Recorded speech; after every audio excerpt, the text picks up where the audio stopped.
Now, Jim, how would I've always heard that like sometimes the office would judge you if you just leave right after your match. Sometimes they want guys to stick around. How long did you have to be in the WWF before you felt comfortable just leaving as soon as your match was done? Well, I told you that joke my first day in. I come into the WWF. And Mid South was a strong company, but going into WWF, it's a different level.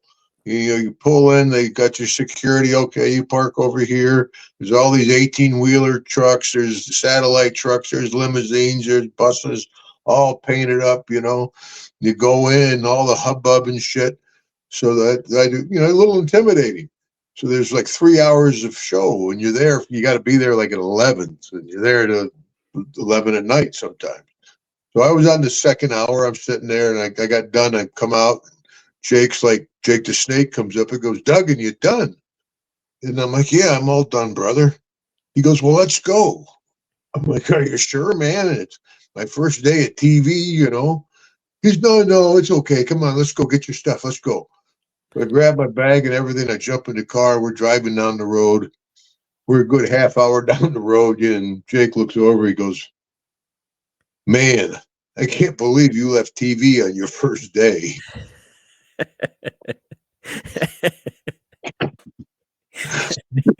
Brother. Jake, damn. So that started all the whole ribbon, which went back to a couple nights later. We're in Chicago, and we go to leave, and Jake and I are the last two leaving the building, and we go up, and there's this whole bank of doors, and we open the doors, and we go out, and there's still maybe 200 people out there, and they're all, "Hey!"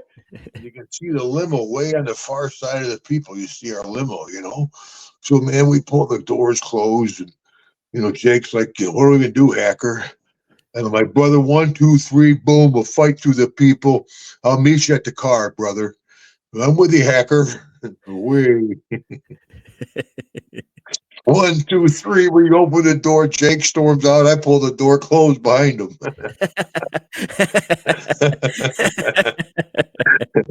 I gave him a 5 count. Nobody saw me. I came out the other door. They're all over Jake.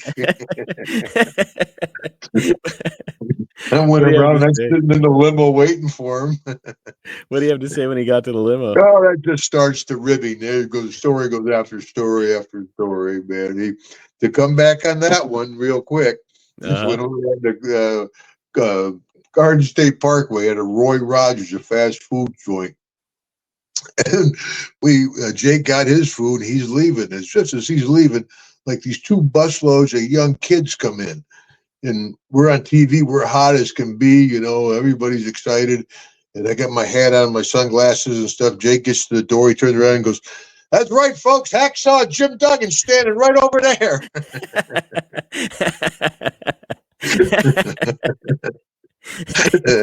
Had a lot of fun on the road with Jake. Jake was, I mentioned, he was a groomsman in my wedding.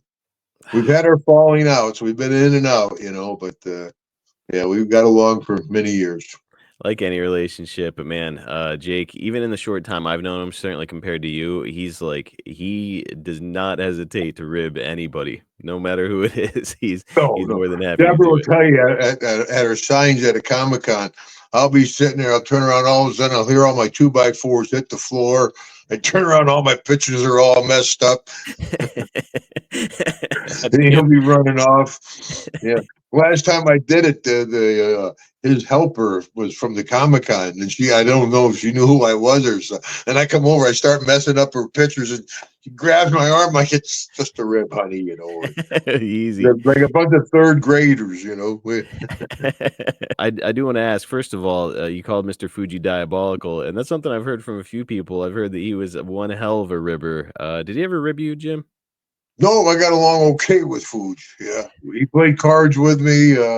We got along pretty good. He didn't rib me. He ribbed a lot of folks, but yeah, I didn't get ribbed too much, man. I think everybody's scared. One time, Jake and I, well, we denied it forever because the receipt was bad. Jake and I, we got locked into a building. We got out to our car. When we went to leave, there was gates. Somebody had closed the gates, padlocked the gates, locked us in. We were stuck there for a while. We were able to get out relatively quickly.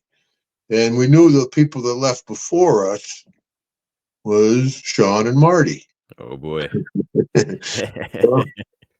And you know Jake. Oh. Yeah, I'm like, oh, son of a bitches, I'll break their fucking neck out there, son of man. Jake's no. We'll get them later. Oh boy. Hey, I'll pull their heads off, And so anyway, now it's, I don't know, probably a month later, we're somewhere and it's pouring rain, but the fans are all out there.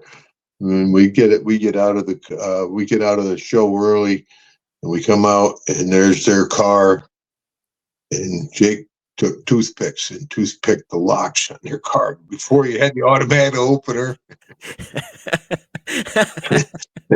It's a toothpick in the lock and break it. There's no way a key's gonna open it. So then we pull up the other part of the parking lot. We're smoking a big bowl, right? And they're trying to open the fucking door in the rainstorm. People are all over. And of course, we denied it for years, man, because they had so much heat with so many people. He had plausible deniability. Yeah, it wasn't me. Could have been literally anybody in the company. I don't want to say nothing about Jake, but see, I feel like that's a fair receipt, though. After getting locked in the building, you're going to be late trying to get. And we got out town relatively quick. They got stuck for quite a while, so we had a good laugh about it. Rain and fan. We act surprised as shit the next day, you know. Oh, what happened? I bet it was knobs.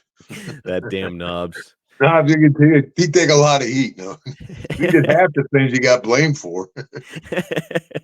Yeah, wasn't it kind of a thing? Everybody be like, "That must have been." Yeah. That's the same way we do with drugs. Here, give it to knobs. Would he take? See how he is in an hour.